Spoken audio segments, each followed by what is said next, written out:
ಏನೋ ಸೌಂಡ್ ಬರ್ತೈತಲ್ಲ ಅಂತ ಹೊರಗೆ ಹೋಗಿ ನೋಡಿದ್ರೆ ಅಯ್ಯಪ್ಪ ಸ್ವಾಮಿ ದೀಪೋತ್ಸವ ತೇರು ಹೋಗ್ತಿತ್ತು. ಹೋದ್ವಿ, ಪ್ರಸಾದ ಇಸ್ಕೊಂಡ್ವಿ.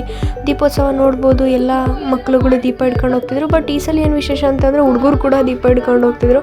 ನೆಕ್ಸ್ಟ್ ನೀವೇ ನೋಡ್ಬೋದು ಅಯ್ಯಪ್ಪ ಸ್ವಾಮಿ ಅವ್ರದ್ದು ಬಂತು ಡೆಕೋರೇಷನ್. ಎಲ್ಲ ಸಲಿನೂ ಬಾಳೆ ಕಂಬದ ಮೆಟೀರಿಯಲಲ್ಲೇ ಮಾಡ್ತಾರೆ, ಯಾವ ಥರ ಕ್ರಿಯೇಟಿವಿಟಿಯಾಗಿ ಮಾಡಿರ್ತಾರಲ್ಲ.